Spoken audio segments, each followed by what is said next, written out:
everybody, welcome to this playthrough for Pro and Expert Division for the St. Patrick's Tournament. The video here is sponsored by Golf Clash and Playdemic, and before we start, don't forget to subscribe to the channel. Click on the button on the bottom right corner. Also, go to the website golfclashtommy.com for more Golf Clash related content. Last but not least, become a Patreon. There you can get text guides, personals, text guide, training sessions, you name it. We have it all. Check it out. Link to Patreon is in the description down below. This is going to be a tournament, in my opinion, that we're going to see some low scores, but it's not going to be something to compare when it comes to the Community Cup that we just recently had. We are going to have opportunities, but I do doubt that we will see any time where we can actually go directly for green. You will see two different approaches for hole number 1 and hole number 2. Otherwise, it's going to be my shots and my shots only that you're going to watch in this playthrough. Check out the info box on the right hand side, which will give you the elevation adjustment for the drive, for the second shot. Also, you will see what type of ball I see would be very valuable. That's the same when it comes to the clubs. Which ones do I feel is gonna be the key clubs for you to crush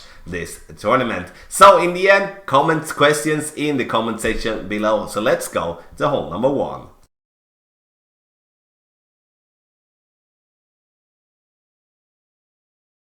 So we're going to take a look at this course from two different ways.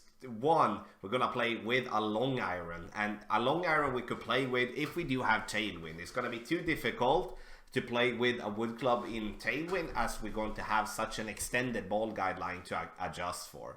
We go with a little bit of backspin here and aiming for the second bounce to be just before the fringe. And there we do have, as you can see, the blue ring just by the rough line, and that's going to be our starting point. Maximum distance with a 20% over adjustment. Even though we are not entirely up to max, we are still going to play it maximum distance. The ball is then going to bounce on the fairway and it's going to go up on the fringe and then roll towards the pin. Very, very close getting a hole in one. Let's say that we do have another type of wind, like a more direct crosswind, or we do have a headwind. Then I would strongly suggest us to play with a sniper instead. We don't have to go with max backspin here. We can back up and use less backspin and bounce it towards the pin. But there is value in only having one bounce on the fairway and then the second bounce on the green, as it is a very, what can I say, a very slopey fairway where the fairway slopes to the left. And that's going to be very easy then for the ball to fall down to the left and make us having a very tough time saving the birdie if we drop down to the left. So that's a very valuable lesson to have with you as well, that do not go too much to the left. It's gonna fall down into the rough, and that's going to be a tricky one to save. So try to keep yourself on the right hand side. If you're gonna miss, you're gonna miss on the right hand side.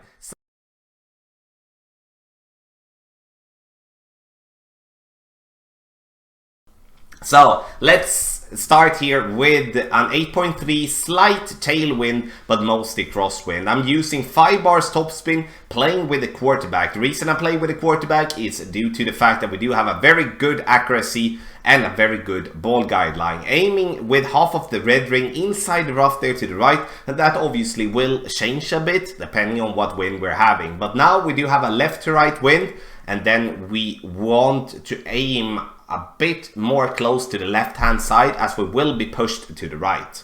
Maximum distance with a 10% over adjustment, and then we're going to take just a normal shot.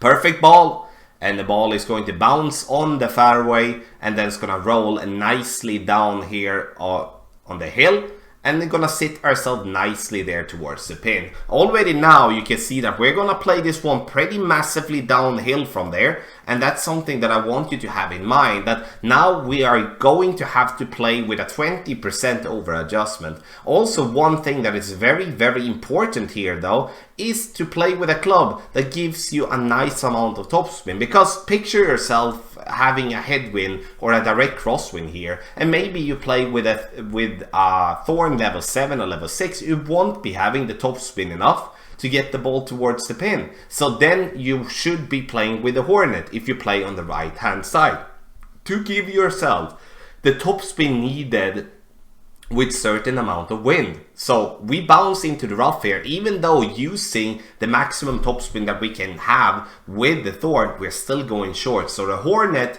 for the approach there would be the best. So let's go over to the left hand side and take a look, because now we're going to play over to, over to the fairway that you can see there on the top left. Max topspin and as much side spin to the left possible is actually what I want us to have, especially with this type of wind, because when we're not using any side spin to kind of compensate for the wind push that we're going to have left to right, then we're going to be in a bit danger, especially if we do hit great right. Now I'm using overpower, this to get my ball as far down the fairway possible. If you do play with a superior driver like an Exomile level 9, Apocalypse level 6+, Thor's Hammer level 6+, you do have a lot of topspin and you don't have to play with any overpower whatsoever. Maximum distance with a 10% over adjustment for the first shot. Second shot, we do have a medium distance short iron towards the pin here. And obviously the club range is going to change depending on how far you are going with your drive.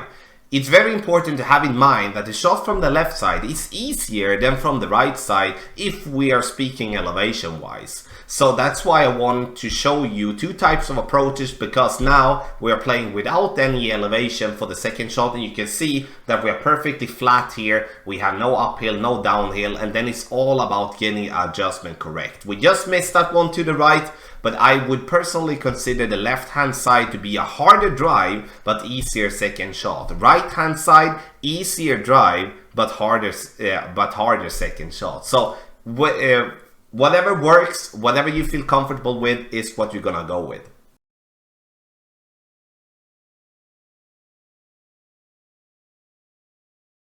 So we are playing hole number 3 with a power 3 ball. The thing that I'm looking for here with this type of wind is to get my ball as close to the rough there on top as possible. The reason I want to do that and not try to go very aggressive is because with this type of low wind, even if we would be playing with a Berserker, we would be having a difficult time to actually clear the rough there on top. If I would be having like a 10-11 miles per hour with a Berserker ball, or maybe with a driver that has at least 6 bars topspin, I would try to actually just bomb it right down and try to get over the rough there at the top and just have a much easier time for the pin for the second shot. But now with this type of wind, I'm not gonna risk that. I'm just going to use a couple of bars topspin, trying to get this ball as close there to the top as possible, maximum distance with a 10% over adjustment. This will leave us up to get to the fairway platform here, trying to bounce this ball towards the pin. I'm playing with the big dog or the Cataclysm, as I do want to have the distance. Not so much for the situation now, we would cope with a sniper as well, but have in mind that sometimes you might get a dead bounce with your driver and you go a bit short, and then it's better to play here with the big dog or with the Cataclysm, so you do have distance and fall back on if you mess up your drive. Minus 10%, which means that this ball is going to be less affected by the wind, and it's an extremely difficult shot to get in the hole, but there is a slight possibility, and that's kind of what we're looking for on tough par 5s. Titan or a Kingmaker is one of the two balls that I would be playing with. It's a minimum power 3, and then at least, as a wind resistance 2.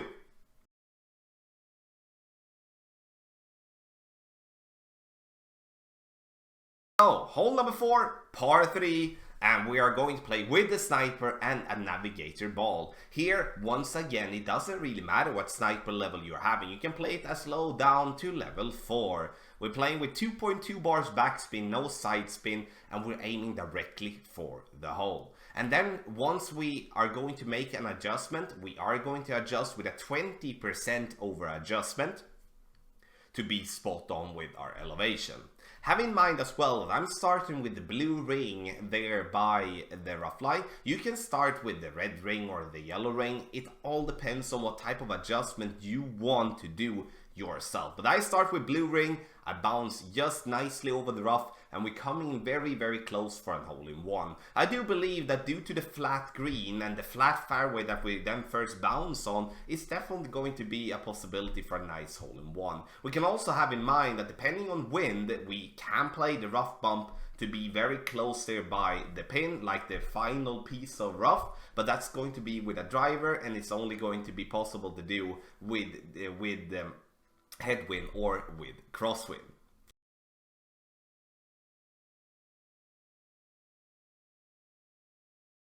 So let's take a look here, and we are starting off playing with a kingmaker. Do you need to play with a kingmaker? No, you don't. But a power 3 ball when we do have a crosswind or a headwind would be very valuable to play with, so you don't have to go with overpower. 4.5 bar topspin and as much side spin to the right possible, and now I'm using overpower, but it's not needed. I could stay without overpower and I would still reach over to the fairway, but the thing is for me is that I want to reach a pretty high up on the fairway to give myself a much easier time for the second shot. Maximum distance with a 10% over adjustment is what we do need to go with. If you do have a straight tailwind, you have two options. One, you can go for green, or you lay up. Like, that's kind of the two options that you do have.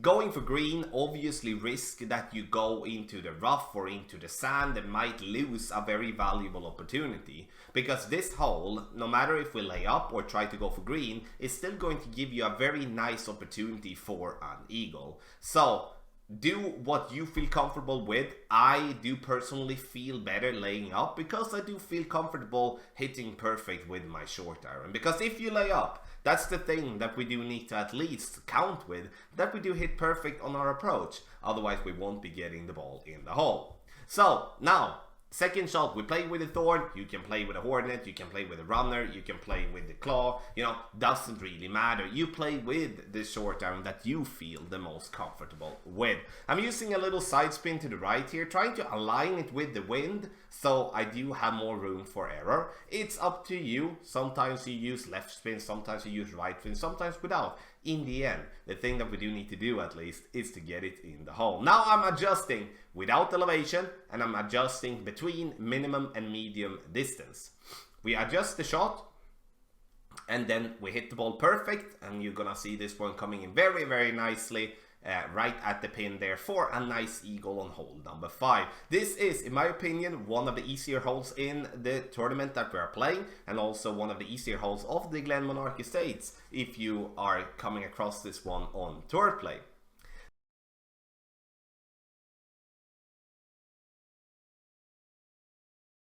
So let's take a look at hole number 6, and here we do want to play with a driver that gives us distance. Sure, we can manage to play with a big topper here.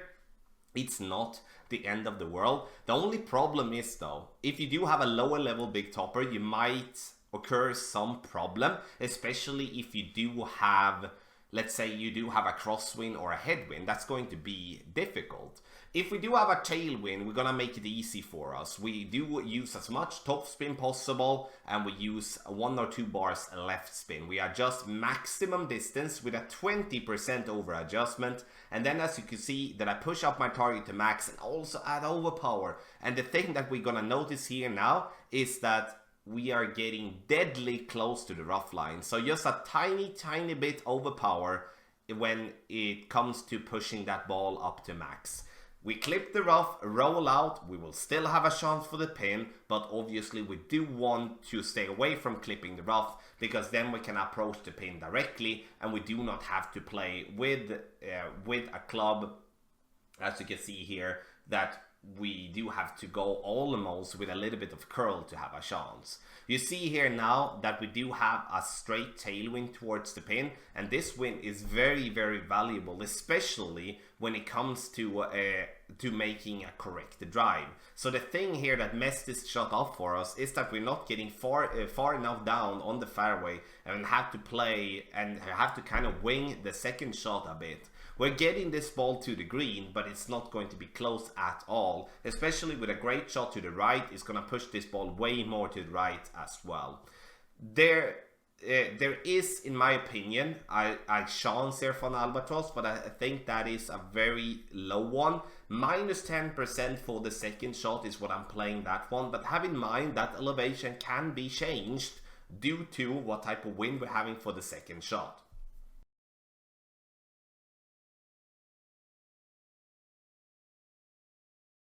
So here on this hole, we are going to play on the right hand side with almost every type of wind. 4.5 bar topspin and as much side spin to the left possible. And you can see that I'm playing with a katana due to, you know, in a tailwind, we don't really need to play with anything else. Sure, if you want to, you know, go and make it a little bit easier for yourself where you don't have to stretch out your target, you can play with a power 3 ball, but once again, it's definitely not a must.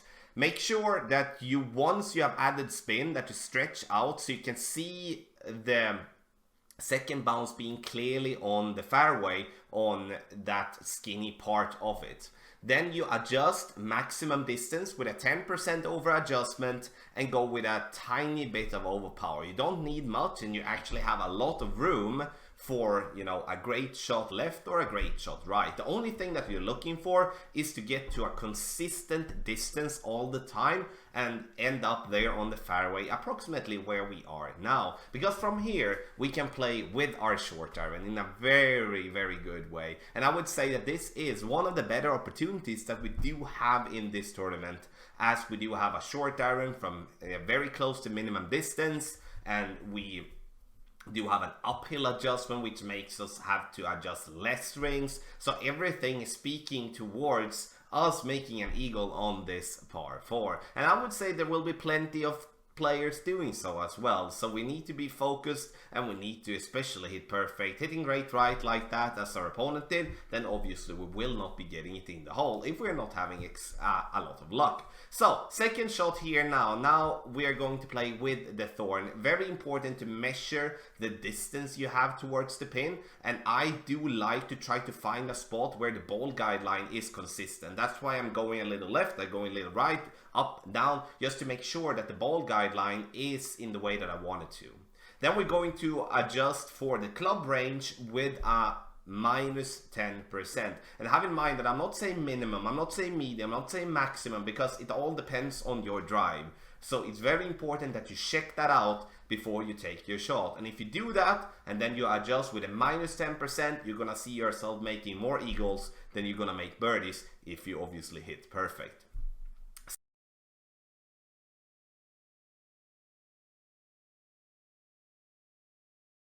So, on this par 3, we are going to play for the rough bump. You do not have to play with a sniper level 9, you can play it as low to sniper level 4. So, we go with the red ring by the rough line, like at top of the rough line. You see here I'm moving it up slightly, but I would say start with the red ring just there by the fringe. I think that's the best way to start. 1 bar topspin when we do have a tailwind crosswind here. And we do want the ball guideline to kind of be aimed so it's coming in slightly on the right hand side. Now we're going to play this shot medium distance with a 10% over adjustment. Very important. The ball bounces into the rough and then it rolls, and we just missed that one on the left hand side. I strongly believe that this hole is going to be a lot of hole-in-ones in the tournament due to the green being very, very forgiving, and then you will be able to get that ball, you know, roll nicely. So once you find the spot, then it's going to be very repeatable to do. So navigate your ball is not a must, but the thing that I want to at least portray with that is that I do want you to have at least a wind resistance 2 balls, so you don't having yourselves to struggle too much when it comes to going for the hole-in-one.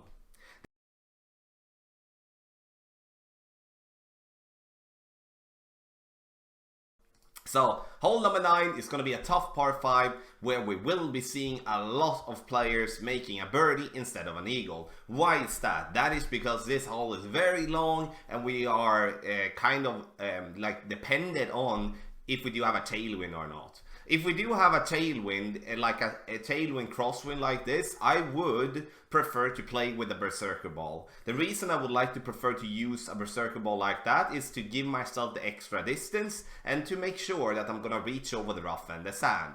Adjust maximum distance with a 10% over adjustment. Push up your target to max, use 4.5 bar topspin, and then the ball is gonna go nicely over the rough and the sand here and land on the second fairway. Because if we're gonna reach to green in 2, we need to get this ball over to that fairway, otherwise we have no chance whatsoever.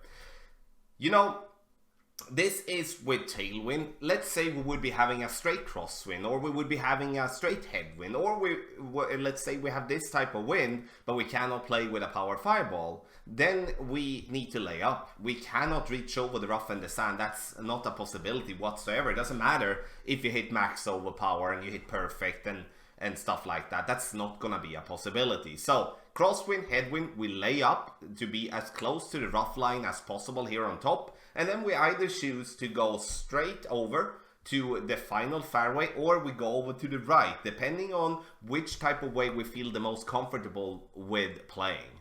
But now back to our shot here in this video. Now we're gonna try to go for green. We're going to use 5 topspin bars and max side spin right. 4.5 bar side spin is that. Letting our target to be very close to the rough line there to the right, and we are aiming for the ball to come in pretty high up on the green, meaning on the left side of the pin, talking about it as we would looking directly at the pin here, because that side does make the ball fall down into the center, and then it doesn't really matter if we come in too hot or not, because then the ball is gonna fall down. I changed to 4 bars of topspin there in the end, which you could see here was actually good that I did. We could actually play with 3 bars of topspin and would still be fine. The second shot here plays without any elevation, and the reason you see 3 elevation adjustments in the info box is, like, let's say we have a headwind or a crosswind and we have to lay up. The second shot is still 0, but then the third shot, when you're approaching the pin, with most of the time a long iron or a short iron, then it's a 10% over adjustment. Very important that the second shot, if we go for green, is with the big dog or with the cataclysm. You give yourself a lot of curl and a lot of distance. Tough par 5, but get an eagle here, you will see yourself having a major advantage over your opponents. Thank you so much for watching this playthrough for Pro and Expert Division. Make sure that you comment in the comment section below if you do have any questions. Also, don't forget to join our Discord. Link to Discord is in the description down below. Video sponsored by Golf Clash and Playdemic. Good luck in the St. Patrick's Tournament.